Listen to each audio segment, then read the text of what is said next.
मैं शशि सिडाना स्वागत करता हूं आपका आपके अपने YouTube channel chemistry and GK Shashi Sidana पर।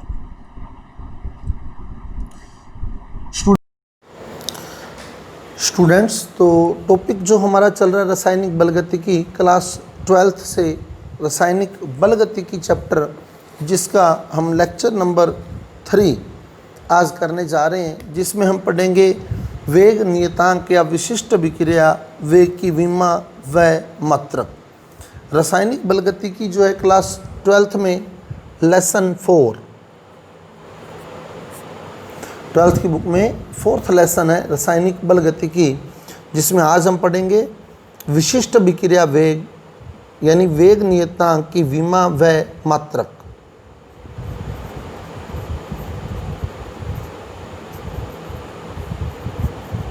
विशिष्ट अभिक्रिया वेग या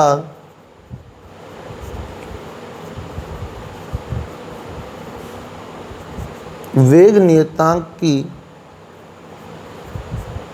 विमा व मात्रक, dimension and units of specific rate of reaction और रेट कांस्टेंट। विमा जो होती है उसको डायमेंशन बोला जाता है, मात्रक को यूनिट बोला जाता है। और मात्रक जो है, वेग नियतांक का जो मात्रक है, वो मोस्ट इम्पोर्टेंट क्वेश्चन है आपके कंपटीशन पॉइंट ऑफ व्यू से। जितने भी कम्पिटिटिव एग्ज़ाम्स होते हैं उनमें अगर रासायनिक बलगतिकी से क्वेश्चन आता है तो पहली प्रेफरेंस जो होती है वो वेग नियतांक का मात्रक, वेग नियतांक के मात्रक का क्वेश्चन आता है, और या फिर फर्स्ट ऑर्डर रिएक्शन का प्रथम कोटि की अभिक्रिया का क्वेश्चन आता है। वो हम आगे डिस्कस करेंगे सारी बातें। हाल फिलहाल विशिष्ट अभिक्रिया वेग या वेग नियतांक की विमा व मात्रक, इस टॉपिक को डिस्कस करने से पहले मैं निवेदन करना चाहूँगा, यदि आपने इस चैप्टर के पहले दोनों वीडियो नहीं देखे हैं तो पहले उन्हें देख लें, फिर इस टॉपिक पर आएँ। उन दोनों टॉपिक्स के वीडियो का जो लिंक है मैंने डिस्क्रिप्शन बॉक्स में दिया है, तो वहाँ से पहले वो दोनों टॉपिक आप देख लें, फिर इस टॉपिक को आगे डिस्कस करें। तो मात्रक और विमा, अब इसका भी मैं बिल्कुल शॉर्ट में आपको बताऊंगा कि कैसे आपने सॉल्व करना है, और डिटेल अगर आप बता दूंगा मैं आपको, लेकिन फॉलो आपने शॉर्ट मेथड ही करना है, क्योंकि टाइम सेविंग सबसे बड़ी चीज़ है कंपटीशन एग्ज़ाम के अंदर। अगर हम टाइम सेव नहीं कर पा रहे हैं, जहाँ एक क्वेश्चन जो है आपका सेकंडों में हो सकता है, वहाँ आप मिनटों तक जा रहे हैं, तो फिर वो आप लोग जो हैं अदर कम्पिटिटिव स्टूडेंट्स जो आपके साथ बैठे हैं उनसे काफ़ी पीछे हो जाएंगे। इसलिए शॉर्ट मेथड को ज़्यादा से ज़्यादा फॉलो करना होता है अपने कम्पिटिटिव एग्ज़ाम में। डिटेल मेथड में मैं बताऊँगा आपको कि कैसे आया है ये। अब पहले शॉर्ट मेथड बता रहा हूँ। तो वेग हमने पढ़ा था, वेग की विमा भी हम पढ़ चुके हैं। वेग क्या होता है? सांद्रता में परिवर्तन बटे परिवर्तन में लगा समय। सांद्रता में परिवर्तन बटे परिवर्तन में लगा समय। समय को ऊपर ले गए थे तो इसकी विमा बन गई थी सांद्रता, और समय जब ऊपर गया था तो नीचे जो समय की पावर 1 प्लस में है वो ऊपर जाकर माइनस में हो गई थी, तो समय इन्वर्स, सांद्रता समय इन्वर्स, ये हमारे पास वेग की विमा आ गई थी, और इससे फिर हमने मात्रक निकाला था। लेकिन अब हमें निकालनी है वेग नियतांक की विमा।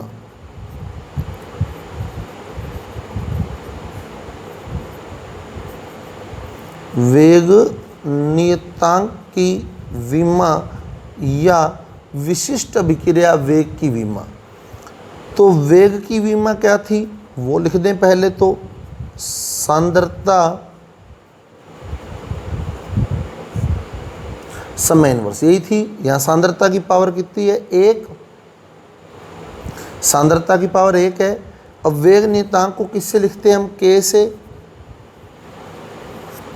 वेग नियतांक को K से लिखा जाता है। अब K फॉर कोटि, याद रखने का एक तरीका है क्या? K फॉर कोटि। तो कोटि घटानी है, किस में से घटानी है? इसमें से। तो इसकी जो विमा बनती है वेग नियतांक की, वो बनती है सांद्रता की पावर 1 माइनस कोटि समय इनवर्स। उम्मीद करता हूँ याद रह जाएगा आपको कि वेग की विमा क्या थी, सांद्रता समय इनवर्स। वेग नियतांक की विमा क्या होगी, के मतलब कोटि, यानी कोटि घटानी है, तो सांद्रता की पावर 1 माइनस कोटि, कोटि यानी ऑर्डर, तो सांद्रता की पावर 1 माइनस कोटि समय इनवर्स। अब क्वेश्चन कैसे आता है उसको देखें। अब वो आपको कोटि बताएगा क्वेश्चन में, जैसे आपको कहेगा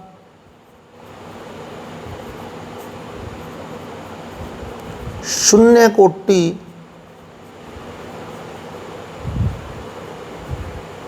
की अभिक्रिया के लिए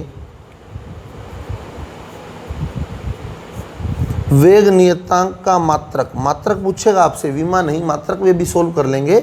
शून्य कोटि के अभिक्रिया के लिए कोटि वो बताएगा आपको, ऐसे वो कह देगा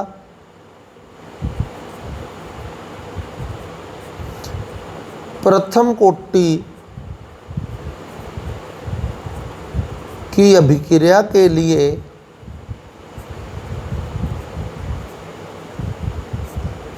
वेग नियतांक का मात्रक या विशिष्ट अभिक्रिया वेग का मात्रक। ऐसे ही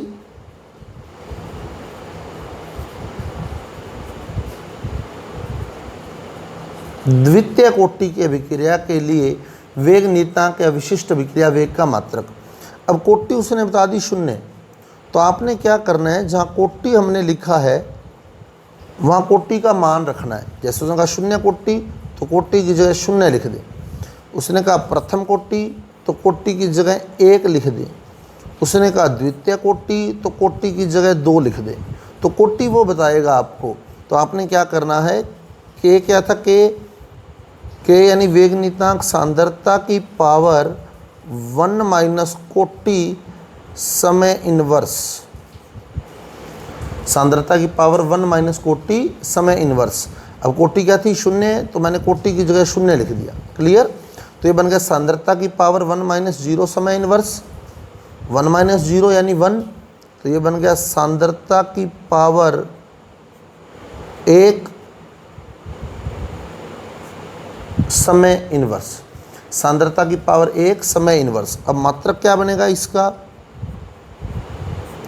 सांद्रता का मात्रक क्या होता है, कल भी डिस्कस किया था अपने, मोल प्रति लीटर, और उस लीटर को ऊपर लाते हैं तो लीटर इनवर्स हो जाता है। सांद्रता का जो मात्रक होता है वो मोल बट्टे लीटर, मोल प्रति लीटर होता है। और जब लीटर को ऊपर लेके जाते हैं तो नीचे जो लीटर की पावर 1 है वो ऊपर जाकर लीटर की पावर -1 हो जाती है। तो सांद्रता की जगह तो सांद्रता का मात्रक लिख दें, क्योंकि आपने के का मात्रक डालना है, इनके मात्रक पुट करें, के का मात्रक आ जाएगा। सांद्रता का मात्रक क्या है, मोल लीटर इनवर्स। समय का मात्रक क्या होता है, समय का मात्रक सेकंड, क्योंकि समय पर इनवर्स है तो सेकंड पर भी इनवर्स लगा दें। इस प्रकार आपके पास शून्य कोटि के लिए के का मात्रक आ जाएगा। क्लियर। अब सबसे इंपॉर्टेंट बात इसमें, शून्य कोटि की अभिक्रिया और जो अभिक्रिया वेग था उसकी विमा आप चेक करके देखो, सेम है बिल्कुल। शून्य कोटि की अभिक्रिया और वेग, शून्य कोटि की अभिक्रिया के लिए वेग नियतांक और अभिक्रिया के वेग की विमा बिल्कुल सेम है, सांद्रता समय इनवर्स।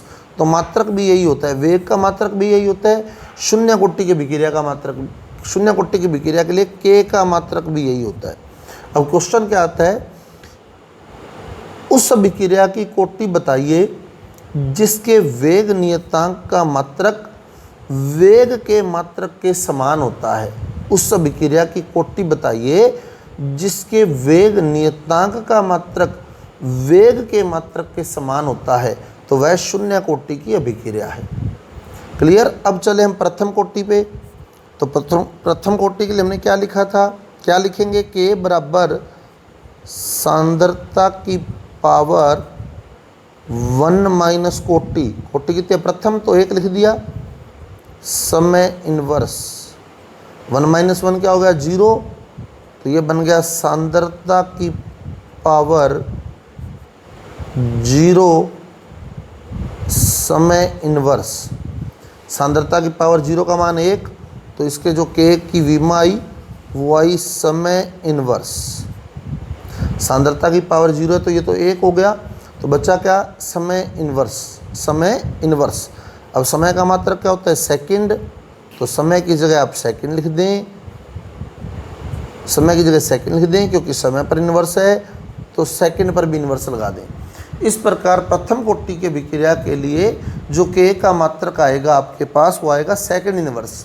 तो यहाँ से इंपॉर्टेंट क्वेश्चन क्या निकलता है, उस अभिक्रिया की कोटि बताइए जिसके वेग नियतांक का मात्रक सांद्रता पर निर्भर नहीं करता, या जिसका वेग नियतांक सांद्रता पर निर्भर नहीं करता। तो आप देख रहे हैं यहाँ k का जब हम विमा या मात्रक लिख रहे हैं तो सांद्रता नहीं बची है, समय इन्वर्स बचा है सिर्फ। तो प्रथम कोटि के विक्रिया के लिए जो वेग नियतांक होता है वो सांद्रता पर निर्भर नहीं करता। अब बात आती है द्वितीय कोटि के विक्रिया की, तो इसके लिए क्या लिखेंगे, k बराबर सांद्रता की पावर 1 माइनस कोटि, कोटि कितनी है 2, द्वितीय कोटि है तो कोटि 2, सांद्रता की पावर 1 माइनस कोटि समय इन्वर्स, यानी 1 माइनस 2, कोटि 2 है तो कोटि की जगह 2 पुट कर दिया, 1 माइनस 2 क्या बचेगा, -1, तो ये बन गया सांद्रता इन्वर्स समय इन्वर्स, सांद्रता इन्वर्स समय इन्वर्स। अब सांद्रता का मात्रक क्या था वो देखें, वो लिख दें। सांद्रता का मात्रक था मोल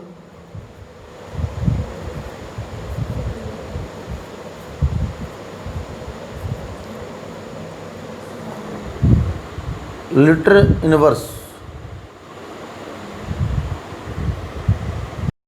मोल लीटर इन्वर्स। अब ऊपर भी क्या है, इन्वर्स, और समय का मात्रक क्या है, सेकंड, और ऊपर क्या है, इन्वर्स। अब आप देखें इस इन्वर्स को अंदर जाने दें तो क्या बनेगा, इन्वर्स को अंदर जाने दें तो mole inverse minus minus plus litre, और सेकंड के ऊपर इन्वर्स है ही सेकंड इन्वर्स। तो ये द्वितीय कोटि के लिए k का मात्रक आ गया। क्लियर। सांद्रता की जगह मोल लीटर इन्वर्स लिख दिया, ऊपर इन्वर्स है इन्वर्स लगा दिया, समय की जगह सेकंड लिखा, ऊपर इन्वर्स है इन्वर्स लगा दिया। अब इन्वर्स को अंदर जाने दें, मोल इन्वर्स माइनस माइनस प्लस तो लीटर, और सेकंड इन्वर्स। तो ये द्वितीय कोटि के लिए k का मात्रक आ गया हमारे पास। इस प्रकार हम किसी भी अभिक्रिया के k का वेग नियतांक का मात्रक ज्ञात कर सकते हैं, चाहे वो शून्य कोटि हो, चाहे वो प्रथम कोटि हो, चाहे वो द्वितीय कोटि हो, चाहे वो तृतीय कोटि हो। सूत्र क्या है, सांद्रता की पावर 1 माइनस कोटि समय इन्वर्स। तो अब ये सूत्र बना कैसे, इसको मैं क्लियर कर देता हूँ आपको कि ये फार्मूला आया कहाँ से है। तो लेकिन आपने फिर बता दूँ आपको, डायरेक्ट सोचना है कि कैसे आएगा मात्रक। फार्मूला बनाएंगे तो टाइम चाहिए हमारे को। अब ये फार्मूला कैसे बना है वो मैं आपको बता रहा हूँ। अब हम चर्चा कर रहे हैं कि वो सूत्र बना कैसे है। तो वो सूत्र बना है वेग नियम से। वेग नियम क्या था, मान लो मैंने कोई समीकरण लिखी N1A plus N2B equal to उत्पाद। तो हमने वेग नियम में पढ़ा था कि वेग जो होता है वो समानुपाती होता है अभिकारकों की सांद्रता के गुणनफल के, जिसकी कोई न कोई घातांक होती है, जिसे हम अभिक्रिया की कोटि कहते हैं। ए की कोटि x है, बी की कोटि y है। अब समानुपाती का जब निशान हटाते हैं तो यहाँ वेग नियतांक k लगता है, या विशिष्ट अभिक्रिया वेग k लगता है। तो k जो है वो वेग नियतांक या विशिष्ट अभिक्रिया वेग। अब आप सबकी विमा लिख दें। वेग क्या था? वेग सांद्रता बटे समय, सांद्रता में परिवर्तन बटे परिवर्तन में लगा समय, तो इसकी विमा लिखनी है सिर्फ सांद्रता बटे समय बराबर के, बड़ा ब्रैकेट किसको बता रहा है? सांद्रता को। तो ये एक ही सांद्रता है, तो यानी ये सांद्रता है, ये भी पावर कितनी है सांद्रता की? x, और ये भी क्या है? सांद्रता है। पावर कितनी है सांद्रता की? y, पावर y है। जब आधार समान हैं तो घातें जुड़ जाएंगी, तो ये बन गया सांद्रता बटे समय बराबर के सांद्रता की पावर x प्लस y। आधार समान है तो घातें जुड़ जाती हैं, जैसे 10 की पावर 2 इंटू 10 की पावर 3, तो ये हो गया 10 की पावर 5, क्योंकि आधार सेम थे। 10 10 घातें कितनी है? 2 और 3, तो वो जोड़ दी, 2 और 3 5। ऐसे आधार सेम है, सांद्रता सांद्रता, घातें कितनी है? x और y, वो जोड़ देनी है, x प्लस y। क्लियर? और घातों, ये x क्या था? a की कोटि, y क्या था? b की कोटि, तो x प्लस y क्या हो गया? अभिक्रिया की कुल कोटि हो गई। तो ये बन गया, इसकी जगह कोटि लिख दें, ये अभिक्रिया की कोटि हो गई। x प्लस y क्या है? अभिक्रिया की कोटि है, x प्लस y अभिक्रिया की कोटि है। तो x प्लस y अभिक्रिया की कोटि है, तो यहाँ कोटि लिख दें हम, सांद्रता की पावर कोटि बन गई है। तो आगे कर देते हैं उसको, सांद्रता बटे समय बराबर के सांद्रता की पावर कोटि, सांद्रता की पावर कोटि। तो ये बन गया सांद्रता बटे समय बराबर के सांद्रता की पावर कोटि। अब आपको वैल्यू चाहिए k की, क्योंकि आपका टारगेट है वेग नियतांक की विमा निकालना, तो आपको k की वैल्यू चाहिए। तो k बराबर क्या बनेगा? सांद्रता बटे समय, तो ये था ही, और ये सांद्रता की पावर कोटि जो इसके गुना में थी वो इधर आके भाग में आ जाएगी, तो ये बन गया सांद्रता की पावर कोटि। अब जो पावर नीचे प्लस में होती है वो ऊपर जाके माइनस हो जाती है, तो क्या बनेगा? k बराबर सांद्रता, ये समय की पावर 1 था, ऊपर जाके बन जाएगा समय की पावर -1, यानी समय इन्वर्स। ये सांद्रता की पावर कोटि थी, तो ये ऊपर जाके बन जाएगी सांद्रता की पावर माइनस कोटि, क्योंकि सांद्रता की पावर प्लस कोटि है, ऊपर जाकर बनेगी सांद्रता की पावर माइनस कोटि। अब आप देखें आधार सेम है, सांद्रता सांद्रता, तो घातें फिर जोड़ देंगे, तो ये कितनी है? सांद्रता की पावर 1, और ये माइनस कोटि है, तो जब जोड़ेंगे तो 1 माइनस कोटि बनेगा, तो ये आ जाएगा सांद्रता की पावर 1 माइनस कोटि समय इनवर्स। तो इस प्रकार हम लोग k की विमा या मात्रक जो है डिटेल में निकाल सकते हैं, लेकिन आपसे फिर निवेदन करूंगा कि आप डिटेल पे मत जाएं। चाहे आप 12th का एग्ज़ाम दे रहे हैं इस टॉपिक के लिए, चाहे आप जट का एग्ज़ाम दे रहे हैं, चाहे आप नीट का एग्ज़ाम दे रहे हैं, चाहे कोई भी कम्पिटिटिव एग्ज़ाम दे रहे हैं, आपसे सिर्फ मात्रक पूछा जाएगा, शून्य कोटि प्रथम कोटि का। तो आपको इस डिटेल की ज़रूरत नहीं है। इवन द 12th स्टूडेंट को भी इस डिटेल की ज़रूरत नहीं है कि ये कैसे आया है, वो आपको मैंने डायरेक्ट बता दिया। k क्या है? k कोटि है, तो वेग के मात्रक में जो सांद्रता थी उसमें से कोटि घटा देना, तो आपका जो वेग नियतांक का मात्रक होगा, विमा होगी, वो डायरेक्ट बन जाएगी, फिर आप उसका मात्रक बना सकते हैं। तो स्टूडेंट्स, ये था आज का टॉपिक हमारा वेग नियतांक को लेकर। अब हम बात कर रहे हैं कुछ क्वेश्चन, कुछ न्यूमेरिकल की, तो उसको डिस्कस कर रहे हैं, फिर आगे बढ़ेंगे हम। तो कोटि संबंधी सवाल, तो अब हम बात कर रहे हैं कोटि संबंधी अंकित प्रश्नों की। कोटि संबंधी सवाल, इसमें क्या होता है, हमारे से अभिक्रिया की कोटि पूछी जाती है। 2 न्यूमेरिकल मैंने यहाँ लिखे हैं, दोनों क्लियर कर रहा हूँ, फिर आपको 2 न्यूमेरिकल करने के लिए दूंगा, वो आप करके रखेंगे।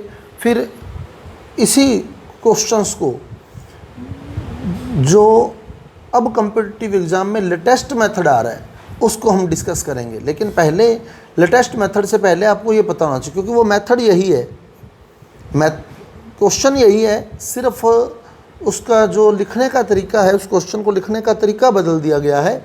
और आपको मैं बिल्कुल इसी तरीके से जैसे ये क्वेश्चन सोल्व करवाऊंगा उसी तरीके से ही वो क्वेश्चन सोल्व करवा दूंगा। आप किसी गाइड को फॉलो कर रहे हैं या फिर जो पासबुक्स वगैरह छपती हैं उनको फॉलो कर रहे हैं, तो उसमें आप देखेंगे कि बहुत लेंथी तरीका दिया होगा, लेकिन हम लोग जस्ट एक लाइन में आंसर करने वाले हैं। क्वेश्चन क्या है, देखो कोटि बतानी है, वेग क्वेश्चन पढ़ लें पहले। ए व बी में होने वाली अभिक्रिया में तो दो अभिकारक दिए ए और बी, यानी ए प्लस बी इक्वल टू उत्पाद, ये कोई रिएक्शन है। ए प्लस बी इक्वल टू उत्पाद वाली अभिक्रिया में ए की सांद्रता 3 गुनी करने पर, ए की सांद्रता 3 गुनी करने पर वेग 9 गुना बढ़ जाता है। यानी वेग और सांद्रता में संबंध बताया हुआ है। तो वेग और सांद्रता में संबंध बताया जाता है वेग नियम से। तो मतलब यहाँ हमने वेग नियम लिखना है। तथा बी की सांद्रता 2 गुनी करने पर वेग 8 गुना बढ़ जाता है। तो अभिक्रिया की कोटि क्या होगी? तो वेग नियम क्या कहते हैं? वेग समानुपाती होता है अभिकारकों की सांद्रता के, और यहाँ जो अभिकारक दिए हैं वो ए और बी, और इनकी कोटि हमने बतानी है। तो मानना इसकी कोटि x और इसकी कोटि y। क्लियर? अब आप क्वेश्चन पढ़ें। ए व बी में होने वाली अभिक्रिया में ए की सांद्रता, तो पहले ए की सांद्रता की बात कर रहा है वो, तो हमारा जो ए की सांद्रता है वो 3 गुनी करने पर वेग कितने गुना बढ़ गया? 9 गुना। तो आप वेग की जगह 9 लिख दें, वेग की जगह 9 लिख दें। समानुपाती सांद्रता किसकी चेंज की? ए की। कितनी? 3 गुनी की। तो ए की जगह 3 लिख दें, वेग की जगह 9 लिख दें, क्योंकि वेग 9 गुना बढ़ा। सांद्रता कितने गुनी बढ़ाई? 3 गुनी। किसकी? ए की। तो ए की जगह 3 लिख दें। अब आपको पावर सोचनी है, अब आपको ये पावर सोचनी है। अब आप खुद सोचें, 3 की पावर कितनी करूं कि 9 हो जाए? 3 की पावर कितनी करूं कि 9 हो जाए? तो 3 × 3 9 होता है, 3 3 9। तो 3 की पावर 1, 3 की पावर 1, आधार समान है तो घातें जुड़ जाएंगी, यानी 3 की पावर 2, यानी 3 का स्क्वायर 9 होता है। तो यहाँ x की जगह 2 कर दें आप, 3 का स्क्वायर कर दें, यानी जो a की कोटि है वो 2 है। क्लियर? ऐसे ही देखें, आगे चलते हैं और क्लियर हो जाएगा। बी की सांद्रता 2 गुनी करने पर, तो बी की जगह 2 लिख दें। पावर कितनी है? y। वेग 8 गुना बढ़ जाता है, वेग की जगह 8 लिख दें, वेग की जगह 8 लिख दें। अब आपको y का मान चाहिए। अब 2 की पावर कितनी करूँ कि 8 हो जाए? वैसे तो सीधा ही पता लगना चाहिए कि 3 करूँगा पावर, लेकिन अगर डायरेक्ट पता नहीं लग रहा है तो 2 × 2, 2 × 2 4 × 2 8, ये 8 हो गया। तो ये 2 की पावर 1, ये 2 की पावर 1, ये 2 की पावर 1, आधार सेम है, घातें जुड़ जाएंगी। तो 1 + 1 + 1, यानी 2 की पावर 3। कितना होगा 2 की पावर 3? 8।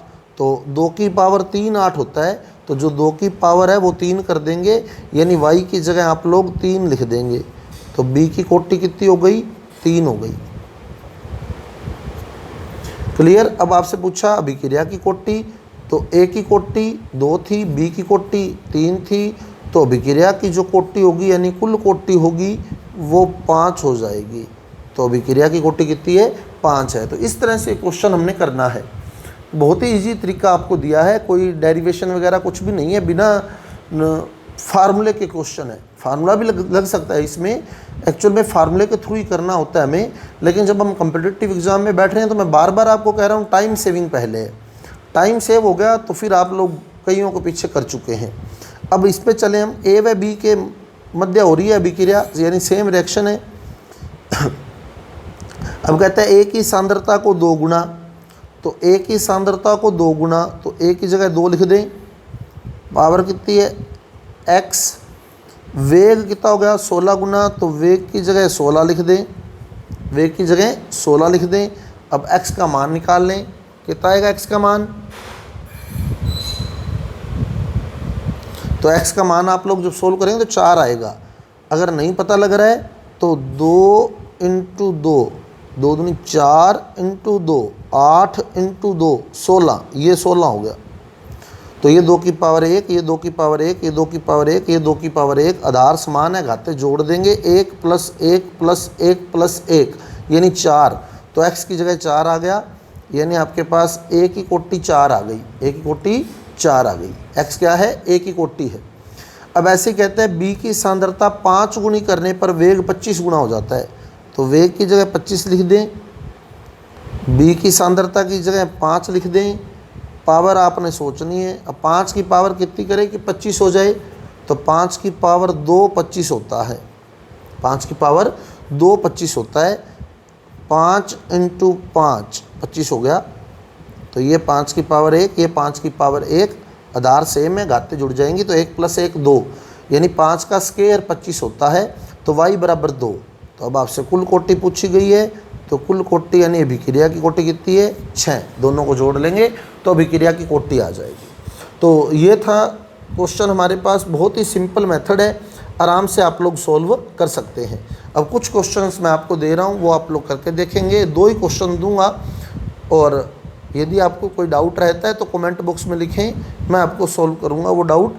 तो क्वेश्चन है आपका वही a + b = उत्पाद, यानी a व b में होने वाली अभिक्रिया है एक, जिसमें a की सांद्रता को मैं 3 गुना कर रहा हूँ। a की सांद्रता को 3 गुना किया तो वेग जो है वो 27 गुना हो गया। a की सांद्रता को 3 गुना करने पर वेग 27 गुना हो जाता है, तथा b की सांद्रता को मैंने 2 गुना किया।